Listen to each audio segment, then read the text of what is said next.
This is We Bleed Orange and Black, the podcast for Halloween and horror lovers. Join us as we interview creators, discuss our favorite folklore, and share original spooky stories.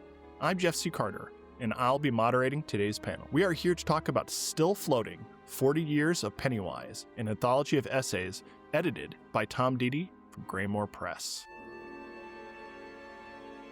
I'm going to go around the horn here and ask everyone to briefly introduce yourself so the audience can learn your voice. Let's start with Gwendolyn. Hello. Then first off, thank you so much for having me. I'm so excited about this anthology. I'm Gwendolyn Kiste. I'm the author of The Haunting of Beltwood, Reluctant Immortals, The Rust Maidens, and my recent collection, The Haunted Houses She Calls Her Own. So again, happy to be here. I'm Tamika Thompson. I am so excited to be here discussing Still Floating. I am the author of The Curse of Hester Gardens, which is my debut novel that just came out this year, and also Indie Award-winning short story collection, Unshod, Cackling, and Naked. Hey everybody, I'm Nick Roberts. I am the author of The Exorcist House trilogy, Mean Spirited, and most recently Lila in the Flesh, and I am happy to be here. Hey everybody, Deady. I am the Bram Stoker award-winning author of Haven. I've also written the Eternal Darkness series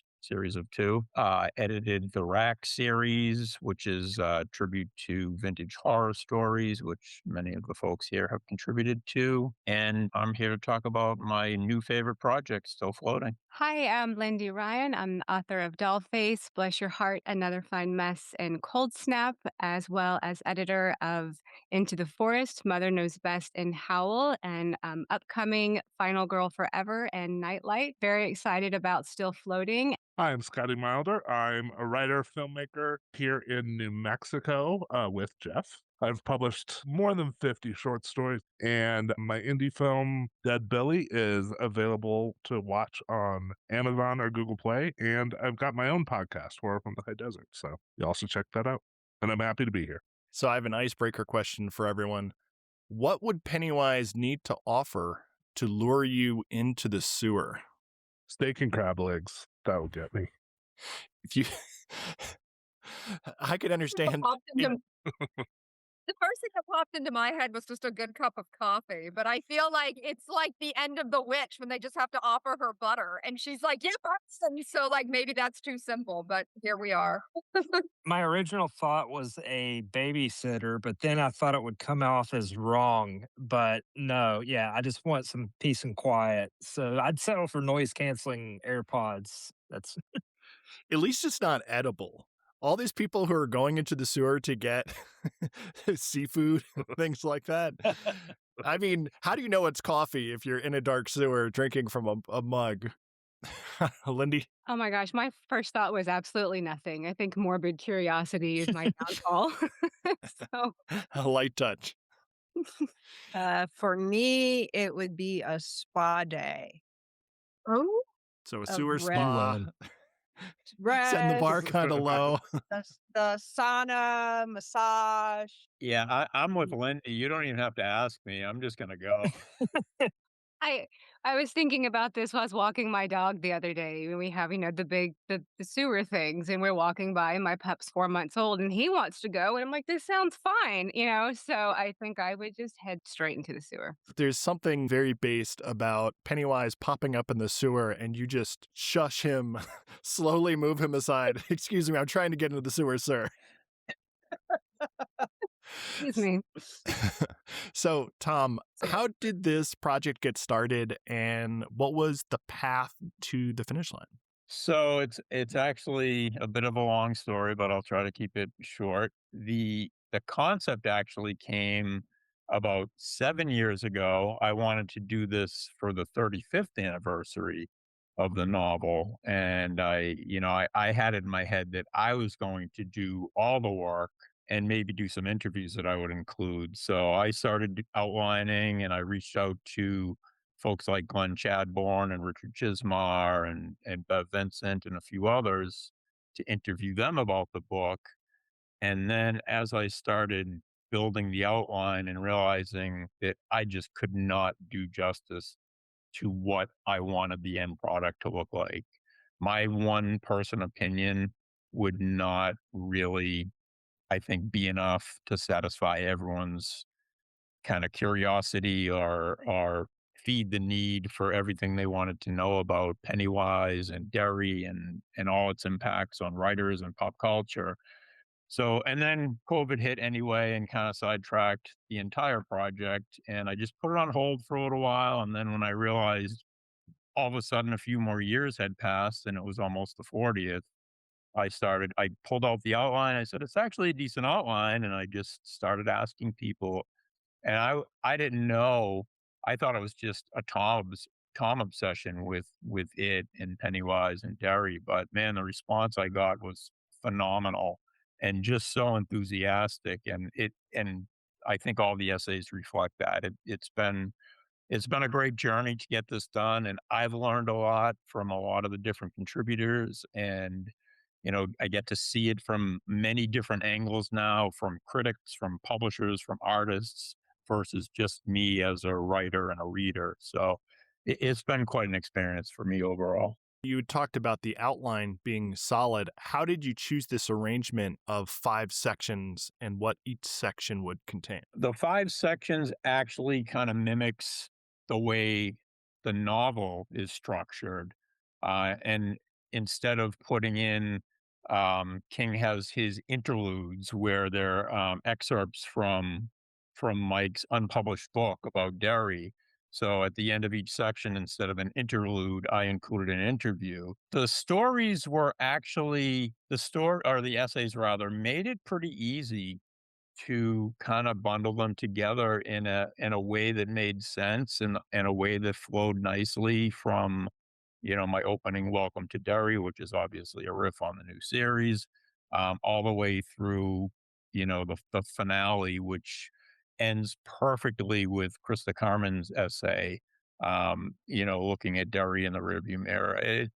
Yeah, like I said, the authors made this so easy for me. I didn't do any of the hard work, so I appreciate everybody's input.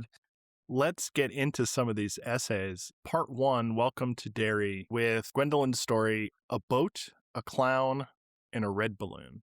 For me, like I read some of them because we obviously got sent the proof, and so many of these are so personal, and I love so many of the essays. But I'll be honest, mine was really kind of more just looking at the iconography, because something I've noticed over the years, going into like Spirit Halloween, for example, is so often the books that get turned into movies and really get into kind of the cultural consciousness have this very clear iconography, things that I even mention it in the essay, like I call it, I think, the Spirit Halloween effect. That if it could be imagined as like a costume in a Spirit Halloween, it can really stick out to people more. And so I had been thinking a lot about that, and I even talk in the essay, is that just the commercialism? Is that the capitalism? What is that that's causing it? Or is it just that it sticks in our head more? And I felt I've been kind of kicking this around for a couple years, and it was specifically started when the It movies came out. And so that actually was specifically related to this entire idea I had. So when Tom approached me, I'm like, okay, I need to get this out of my head, because it's just been floating around here for like years at this point. Because how long ago were those movies? 5 or 6 years ago, right? It's been a little while. So 17 and 19. okay, so like I had news on Tom's COVID. So COVID like even a year ago to me, I was like what, 6 or 7. I really wanted to kind of say, like, we have in culture, even people who don't like horror tend to know it. They tend to know Pennywise. They tend to know that clown. They tend to know the boat and the balloon. And so I really wanted to kind of look at the backgrounds of all of those things and like what do they mean culturally, and how did King's book and the adaptation sort of affect that. And so it was actually really, like I said, like some of these essays are so personal, and I'm like, oh, they're so beautiful, and just like this theory that I just had like rolling around my head for the last like 10 years almost. So yeah. That sounds equally cathartic, though, getting this out of your head after 10 years. My husband is happy he's not the only one who has to hear me talk about it, because it's like I know every time we go to Spirit Halloween. So now it's like out in the world. So maybe he won't get bothered with Spirit.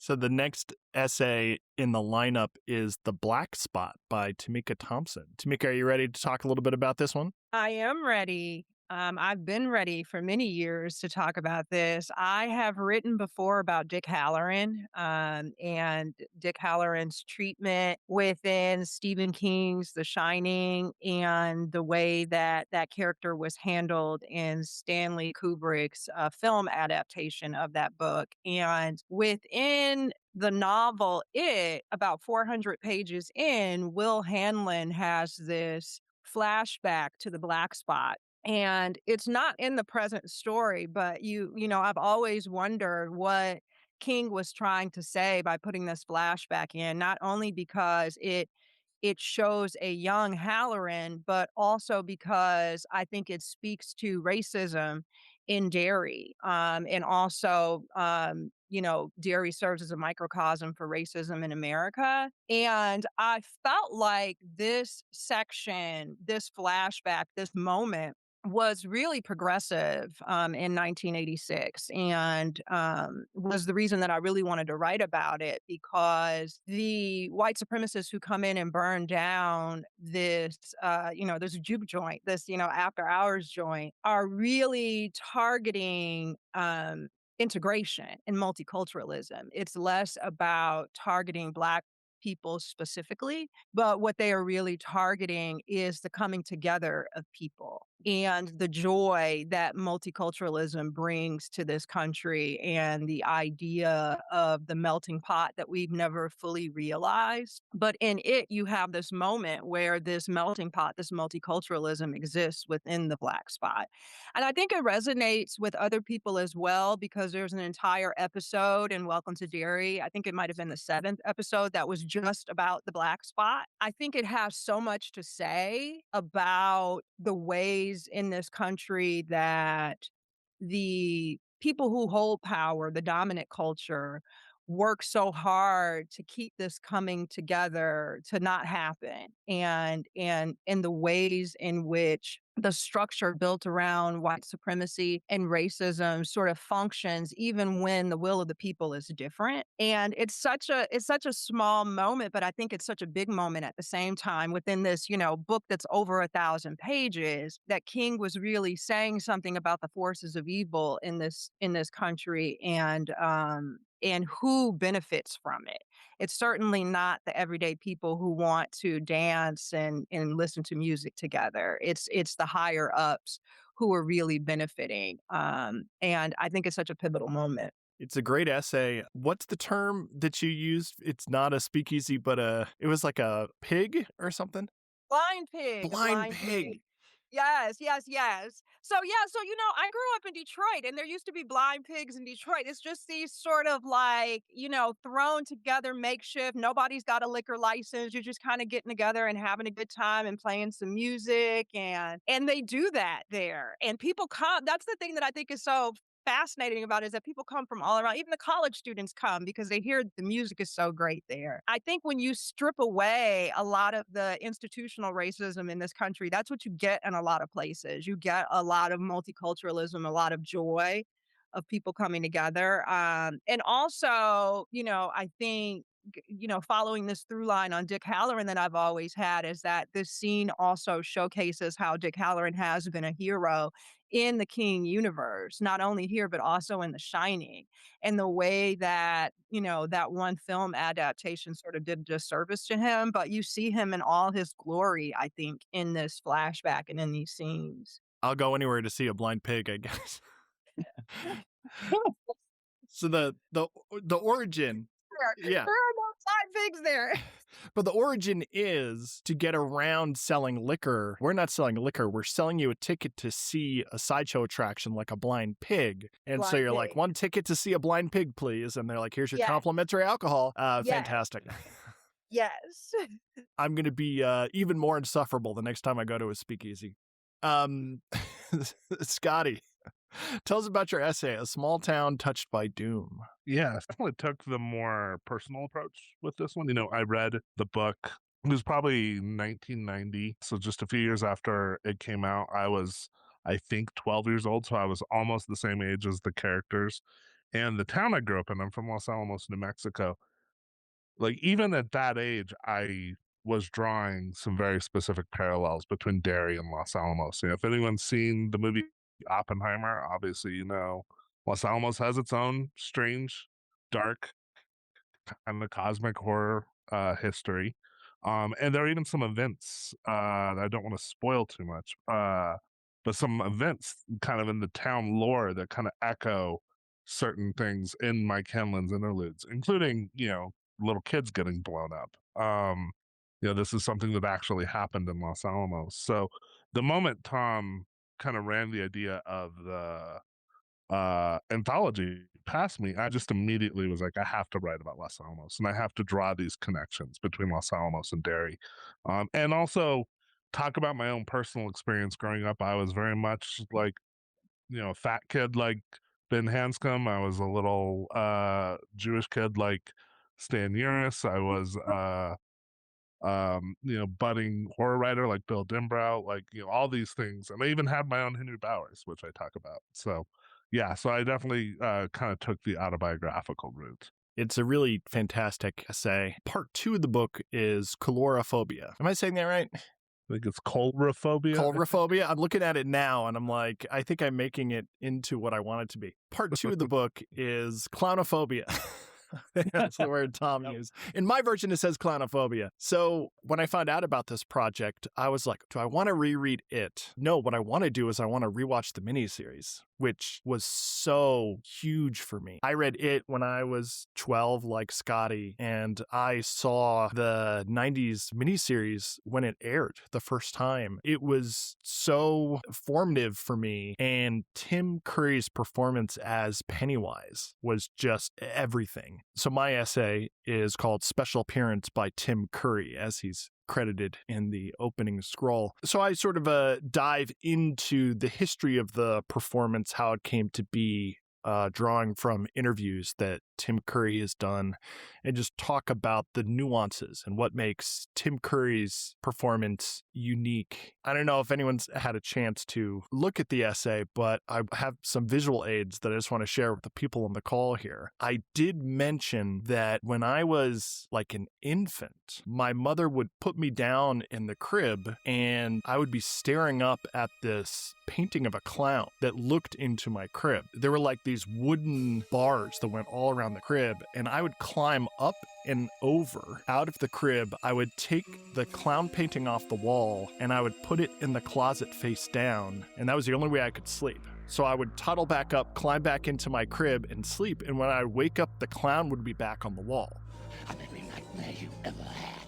I am your worst dream come true. I'm everything you ever were afraid of. This is a true story from my family lore, because my mom would come in to check on me and she's like, where's that creepy clown I painted and hung over my son's crib? And then she knew where it was because it was always in the closet, and she would hang it back up, and I would just wake up and see this clown looking at me. So I'm going to share a photo of the clown painting here. Jesus. Oh my God. Oh, wow. I'd throw that in a closet too. Oh my God. So you can see this is a very Pennywise-coated clown that used to stare into my crib. And because this is a story from my family lore, and my family being who they are, one year for Christmas, I had this huge gift under the tree and I couldn't tell what it was. And they're like, hey, we found the clown photo. So this is a picture of me holding the framed clown painting that not only ruined Christmas, but ruined so many naps when I was a child. And then my brothers and sisters even had the insight to point out, hey, Jeff, you kind of look like this clown now. I was want to say, I didn't want to say it because I thought it would be rude, but I was Yeah, no, it's rude. Tamika, it's rude, but it's true. Doesn't make it not true. And as an afterward, so getting this picture on a plane and getting it home was a hassle, but I did it. But then my wife and I moved, and I'm like, we're not bringing this creepy clown painting with us to this new home. And so we were slowly going through the process of packing up. This is when I lived in Venice, California. We had a garage that we sort of split with the landlord. And it was this old house from like the 30s or 40s. Our landlord never paid a dime for anything he didn't have to. So the garage was built out of old doors. This sounds like something out of a weird dark fantasy story, but literally all the reclaimed wood in the barn was old doors. And then there was this closet, this tool closet. You know, when we first moved in, we're like, what else going in here? And like we pulled out this old World War II gas mask and we're like, this stuff's nuts.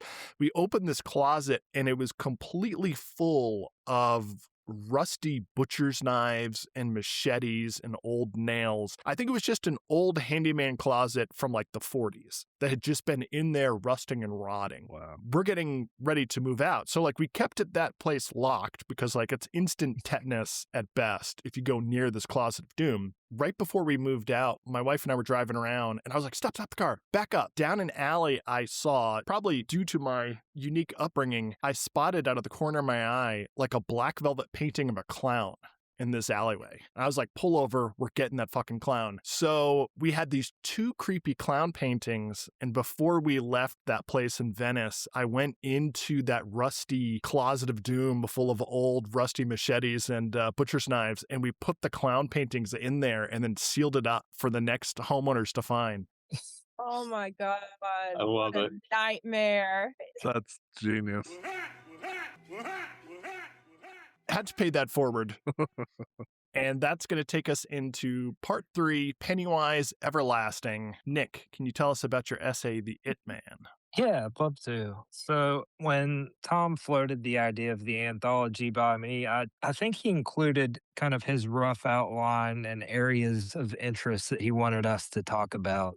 And what stuck out to me was a recent episode from the King cast in which Stephen King, I believe, made his debut appearance on there. And he restated a quote or a sentiment that he said a few times, which is, many years from now, people won't know who Stephen King is, but they'll know who the Pennywise is. They'll remember the damn clown.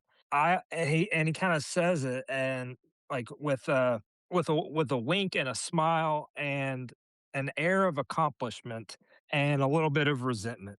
And my whole thing was, if an author is able to create something as iconic as Pennywise that lives on, then that's for me, that's like, one of the ultimate things you can do as any kind of author is to create a character that goes on and lives on outlives you. Not that I think Stephen King will ever be forgotten, but I mean, if you think of the Mount Rushmore of horror literature, boogeymen, at this point you've got I mentioned it in my essay how people have accepted the fact that we just call Frankenstein's monster Frankenstein, and that's fine. But Stephen King is such he is amazing because not only did he create just one of these iconic creatures or monsters or whatever, he's created several. And that's what I think is, the true beauty of his writing is that he makes these iconic villains truly horrific, sometimes many in one book, as with it. And what I was just now thinking about after hearing about what Tamika shared was how Pennywise, is this great divider. And through throughout the book, he uses real human horrors to separate, to divide. And even the title, it, is a pronoun, a word that takes the place or takes the agency of something else. And I was like having all these light bulb moments as everyone else was talking. And I hope that people who pick up this collection will have a new appreciation for it, or at least new ways of looking at Pennywise, because not only did King create this iconic boogeyman that will live on, he created some of the best protagonists in the Losers Club. He created a whole town of Derry that is a masterclass in how to create a setting for any genre. And yeah, whenever my joke was in my title, calling it the It Man is kind of an inverse of what really will happen, but is people will always know who Stephen King is. Pennywise is just his, just one of the many tools in his toolbox. So, part 4 is called The Power in Their Circle, and part 5 is The Rest is Darkness. And this features Lindy's essay, My Heart Burns for Beverly Marsh. Lindy, tell us about this one. I'm so glad you kind of talked personally about Jeff, about your kind of connection to your own essay and your story, because mine came from, I have this bizarrely affectionate relationship with Pennywise or the clown from my own childhood, which I don't know, probably says a lot of things about me that I maybe shouldn't say out loud. But I mean, and I did not come equipped with visual aids for the podcast, but I did share with Tom a picture of Lindy Weiss. Like when I was 3 years old, my Halloween costume, my family dressed me up as Pennywise, the dancing clown. So I was Lindy Weiss for Halloween at 3. It's completely adorable, I promise you. And then it's kind of funny because I went on to my kindergarten teacher, who was the most influential person probably in my entire life as a writer, as a reader, who I'm still in contact with today. She was.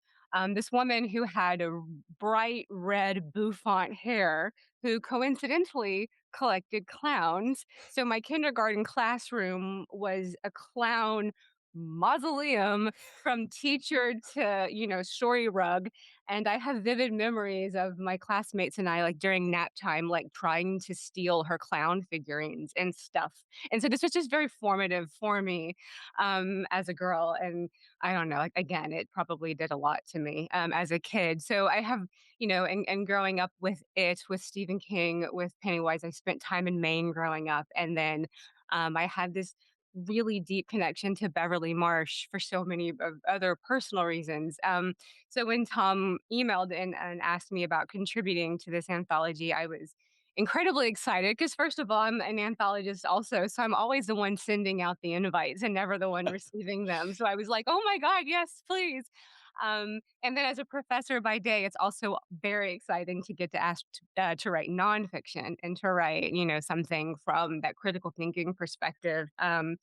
And it came at a really weird, dark time for me. So my entire handwritten first draft looks like something out of an evidence locker. It's a messy, horrific document. So it was all very cathartic and therapeutic, and kind of really worked well, I think, for the essay. And it was such a fantastic piece, I think, to explore for me, but also to explore kind of the legacy that Beverly Marsh as a character brought into Stephen King's canon of women in horror, into the Losers Club, into Derry, and into this entire ecosystem of these kids, of these people, and of women, and what they all went through. And it was so unique and different and exploratory and riddled with unique problems that are not experienced elsewhere in this story, or in this kind of universe. And a lot to unpack in a mere 2,600 words or however many I managed. But I love having the opportunity to kind of crack open that Beverly Marsh eggshell and dig into some of those pieces and explore some of that. I think I could probably write an entire book on Beverly Marsh and not be done talking about Bev. So I was very grateful to have the opportunity to get, to be part of this collection, and grateful to Tom for the invitation, and hope that, women in horror see themselves here, and everyone else, learns something about Beverly and that experience in this essay. Fantastic. Tom, are you going to do it at 50, it at 60? It seems like there's so much love and there's so much to say. I mean, I think we could all write like a dozen more essays about it and what it means to us. What are your plans for this anthology? Yeah, I am just so kind of overwhelmed by the reception it's gotten already just through pre-orders, and I've been kind of doing like author introductions on my blog and everything. And I agree, Jeff. I don't think we've even cracked the surface of all the different things we could talk about in what King covers in this book. I mean, Tamika's point about how he covers like multiculturalism and racism. And again, this is back in 1986. And the same holds true in the essay Michael Rowe wrote, which is about the Adrian Mellon, Charlie Howard true life situation. And again, it's 1986. It's during AIDS, and Stephen King comes out and writes this, you know, heartbreaking story about the basically the execution of a gay man just because he's a gay man. And I mean, yeah, you could go on and on. Like Lindy said, she could write a whole book about Beverly, which I would read immediately. There's just so much to cover. It's 1,000 pages, but it's more than the page count. It's just the depth and breadth of the material that he covers. It's fascinating. It's why it's my favorite book. And yeah, maybe Pennywise at 50. So you're definitely going to fly us out for that one, right?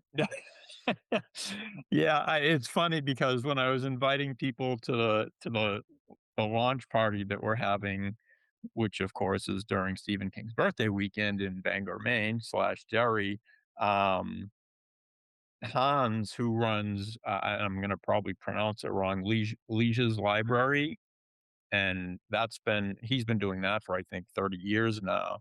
He said, "Yeah, I'd love to come if it's in your marketing budget to fly me out." And I said, well, the marketing budget is my wallet, and it's pretty empty right now. So I wish I could, but maybe next time. Maybe next time I'll get a big deal and be able to do a lot more with it. But I am super excited for anyone that can make that launch party in Bangor. That is going to be just a dream come true for me. So I'm going to go around and ask everyone where we can find you and what you're working on next, starting with Nick Roberts. Nick, what are you working on next? Hey, so I just now turned in my first draft for an upcoming novel called Can You Help Me with an Exorcism? And then I'm currently editing an anthology called Haunted Minds Tales of Possession for Evil Twin Press. And I just started my newest work in progress called Appalachian Chainsaw. I got knocked out the prologue last night. So I'm juggling quite a few projects right now. But yeah, you can find me. I hit up all the socials. My handle is Spooky WV just because I'm from West Virginia. And even though I live in South Carolina now, I just can't let the horrors of that state, I can't leave them behind me.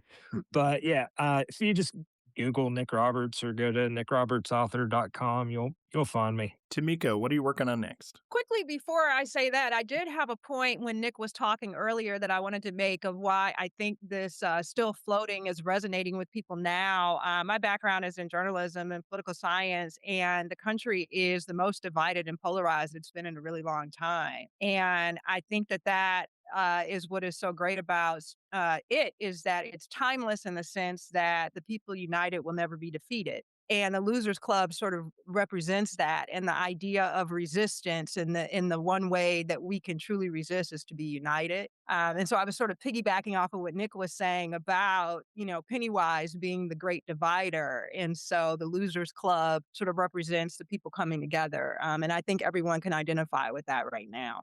Next for me is my second novel, which I'm in revisions on right now. It is a true departure from my debut novel, which was a very heavy topic centering around a supernatural curse and gun violence. And this one is about the beauty industry. And it has a much different setting than the first one. I'm also working on a sci fi fantasy novella, and I have enough short works for a new short story collection. So I'm busy all the time, but I'm really happy to be working on all of these projects. And then can we find you in a spa in the sewer, or should we find you online? I do writing retreats and I try to work a little spa in there. If Pennywise found me and lured me in, I might enjoy some time down there as well. And what are your handles on social media? I am Tamika D. Thompson on Instagram, Threads, and TikTok, I think. Scotty, what are you working on next? Well, I've got a novel that I'm currently shopping around right now, so hopefully that'll find its home before too long. We'll have to see. I'm also planning to put out a collection this year. Jeff just helped me. He was a model for the book cover, so that's I'm really excited for people to see that. And then of course you can always hear me online. I've got two podcasts. One is called The Weirdest Thing. It's a kind of weird history podcast, and then my horror podcast, Horror from the High Desert. And you can find me online. My website is scottymilder.com, or on Instagram, I'm Scotty Milder Horror. Gwendolyn. My next novella is a Great Gatsby retelling / sequel called In These Gilded Ghostly Hearts. It's due out in September from Preacher. And then my next novel is a sapphic werewolf novel due out next year from Union Square and Company. And that's Everything Looks Better in Red. You can find me on my website, gwendolynkeist.com. I still have a blog. I still use it. I'm like the last person. There's like 5 of us left still using blogs, but I like do author interviews and just other like updates there. And then you can find me on Instagram and Facebook, just Gwendolyn Keist. And every once in a while I sneak around on Blue Sky, but it always feels like tumbleweeds go by. So Lindy, what are you working on next? I have 2 books out in 2027. The first is a new anthology called Night Lights, which pitched as Goosebumps for grown-ups. It'll be out from Gallery in spring 2027. And then my next novel is called Final Girl Forever. It is a slasher set in a haunted house, out from Minotaur Books in fall 2027. And I am very rarely online, but online mostly on social media, on Instagram at Lindy Ryan Writes. Tom. My latest novel is currently untitled, but it is based on the Aufhawker folklore, which is a German shapeshifter. So in this novel, the Nazi Aufhawker comes to the United States chasing a Jewish concentration camp sympathist who helped people escape from the concentration camps and got them out of the country. And this Aufhawker comes to the United States to finish the job and hunt this guy down. So it takes place in 1975, which I love doing because I can avoid all the technology pitfalls that modern times bring you. And my other project is a novella called Burn Night, which is based on this high school tradition of seniors that have a big bonfire, and on the night before graduation, they throw something into the bonfire that represents some part of them they want to get rid of as they move forward in their life. And a horrible tragedy occurs, and 5 years later, they're at the reunion trying to figure out what happened. And of course, I've got the Rack 3 that I'm starting to take submissions for. I'm going to do a very quiet open call like I did for Rack 2. It'll be mostly invites because it's only me doing the reading and editing. I don't really want to read 1,000 stories. So, but I do leave a few slots open for a very quiet open call I'll do on my website and in my newsletter. And that'll be probably out early summer next year. I am on Facebook, Instagram, TikTok, and to Tamika's point, sometimes sort of on Blue Sky. Or Gwendolyn, I think, said it. Blue Sky is kind of a wasteland, unfortunately. But if you just search for Tom Deady, that's pretty much my name on all of the platforms. And I have a website, tomdeady.com. Guys, thank you all for coming together to talk about this and to share your essays. This is an incredible collection, a great project. And here is to 40 more years of Pennywise. Don't you want it? Don't you want it? Don't you want it? Don't you want it? Don't you want it? Don't you want it?